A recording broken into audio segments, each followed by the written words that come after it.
Hey there, folks. Divisional round of the NFL playoffs is just about on top of us, and I'm here to preview all four of the games and give you my infallible picks. Unlike last week, I won't be showing off any team colors, and I won't be picking with my heart instead of my head. Let's take a look at the first game. Saturday's first game is in Denver as the Denver Broncos host the Baltimore Ravens. Ravens coming off of a pretty solid 24-9 win over the Colts this past Sunday. And it's been well publicized that Peyton Manning does not play well in cold temperatures. The game for Saturday will be at the very most 20 degrees with an expected wind chill in the single digits. Now, is it his aversion to cold? Is it just he doesn't play well in cold weather, or that the games that he was playing was usually in New England? But that's not important. They're playing at home in friendly confines of Mile High. And the Baltimore Ravens are a very inconsistent team. They did stumble down the stretch. Home routes against the Giants in the playoff game against the Colts notwithstanding.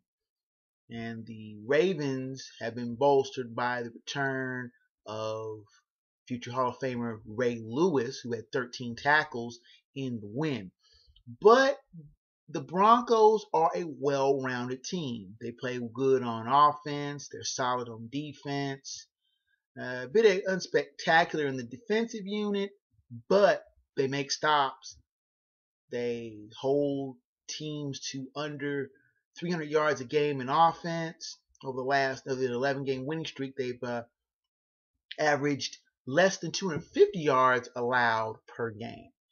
And asking the Ravens, who have a tendency to be very inconsistent for reasons that I'm still trying to figure out why they are not utilizing the dynamic running of Ray Rice more, but they're insisting on using Joe Flacco more as a thrower and not as more of a game caretaker.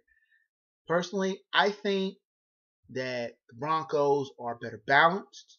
I think Peyton Manning, after having missed the entire 2011 season, and his last playoff game was in January of 2011. Think about all the things that have happened in your life. I think of things that have happened in my life since Peyton Manning last stepped on a field for a playoff. It's been 2 years almost to the day since he played a playoff game, and I think his return to the playoffs will be a memorable one. I like the Denver Broncos to win this game, not necessarily handily. They are favored in this game, but I don't see them routing the Ravens.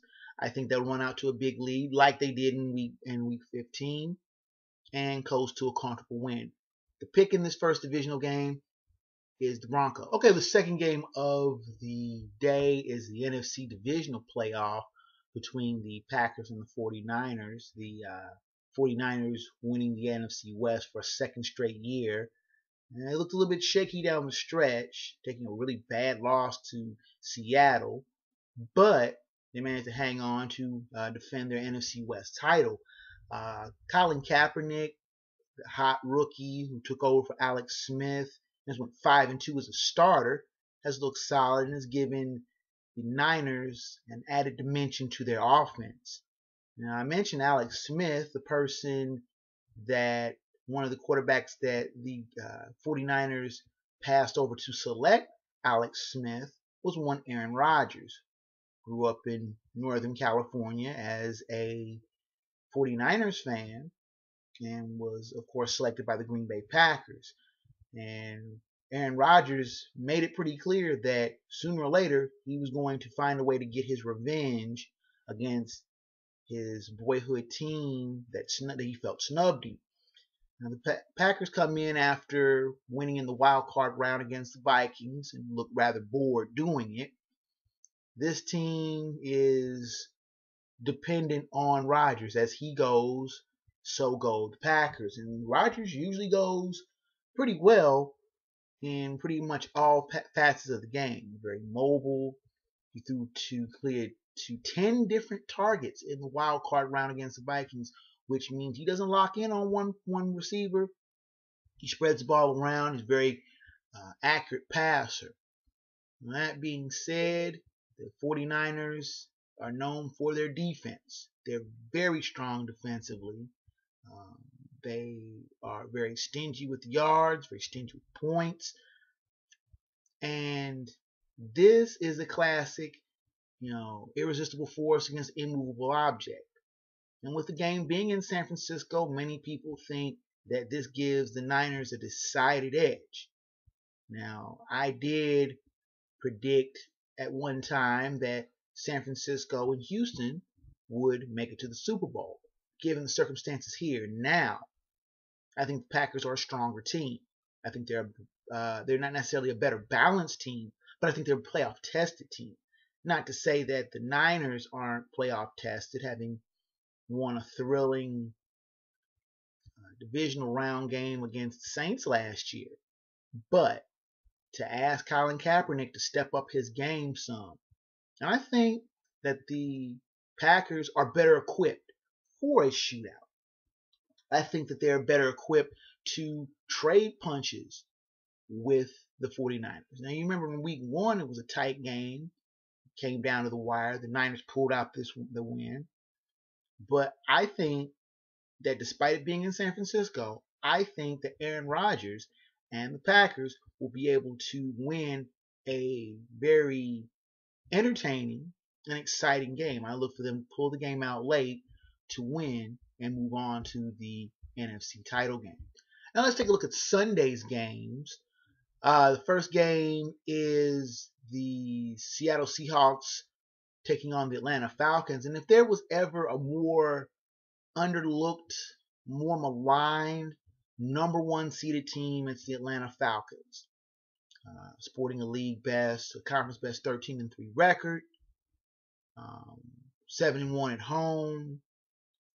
Matt Ryan being one of the more top flight caliber quarterbacks in the NFL, but still the Falcons get no love despite winning their first 8, despite pretty much handing it on a silver platter to pretty much every team that has come into the Georgia Dome. The Falcons are still a much maligned team. They are still a team that no one takes really seriously. Now, Seattle started off kind of shaky as Russell Wilson, their rookie quarterback, got adjusted, got acclimated, but coming down the stretch, piloted a high-powered offense. Seattle's offense is moving the ball well and scoring points. Their defense, always solid, has put opponents in their place. I mean, you can put high-scoring offenses like the Patriots, the Niners, the Bears, put them in their place, rout them, if you will. You're saying something. And Seattle has a good team. They went to Washington, and in spite of playing on an absolutely horrid field, managed to grind out a win over the Redskins, rallying from a 14-0 deficit. Now that said, and as much as I like Russell Wilson and Marshawn Lynch is a very capable, dependable running back, there's something that I just cannot trust about the Seahawks. Playing away from the friendly confines of CenturyLink Field again as a wild card, you're asking them to go into a second hostile venue and pull off another improbable win over a divisional winner. This time, as much as I said last week, I didn't think they were going to do it in Washington. I definitely don't think they can do it against Atlanta. I think the Falcons are way overdue for a statement win, if you will, against the Seahawks. And will this win quiet the doubters and the naysayers and the ones that malign the Falcons as a fraud number 1 seed? Of course not. I think that folks are going to continue to give them static and say that they're a paper team that is good in theory but not good in practice. But I think that they will pull out the win. And while it may not be a rout, I think they will win this game fairly handily. And a lot of people think that Seattle's going to win this game, but I'm not one of them. Now, the weekend's final game is in Foxborough, where the Patriots host the Texans. Texans coming in off of a wild card round win over the Bengals. The Patriots are, I think, rounding nicely into their postseason form. Tom Brady, Bill Belichick, been there, done that. They are playoff veterans. And while the Texans are not necessarily playoff neophytes, they do not have the commensurate the experience, the know-how, the playoff battle-tested resume that the Patriots up and down their roster have. That being said, the Texans are not a thin team. They have the solid running of Arian Foster, who seems to pile up 100-yard rushing games rather handily and easily. On the defensive end, J.J. Watt is making people wonder who Brian Cushing really was, and have people maybe in the future worried that with Watt and Cushing, the Texans will be a very dangerous team to deal with defensively in the future. Cushing's not there. J.J. Watt, being named an All-Pro, is, and he will have to be dealt with. That being said, we're talking about Tom Brady. We're talking about the Patriots in Foxborough. And though it will not likely be cold, the weather in New England is supposed to be fairly balmy for January. It's still in New England. It's still a tough place to win in the playoffs. And the Texans' offense, in spite of the brilliant running of Arian Foster, are just not utilizing the weapons that they have. Matt Schaub has been terribly disappointing playing quarterback. Andre Johnson has been a non-factor.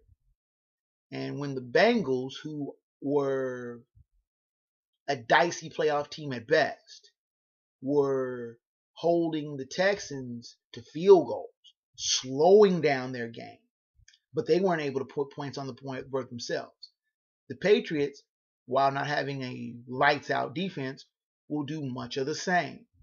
They'll slow the Texans down just enough, but their offense, boy, they can put up points. And I just cannot see the Texans staying with the Patriots on the road in such a hostile venue where the Patriots will put up points and points and points and points. They have averaged better than 35 points a game. They give up a little under 20, but still, you know what you're dealing with when you're dealing with the Patriots. You better come with some points. And I just cannot see Houston putting up the type of numbers that are going to be able to keep pace.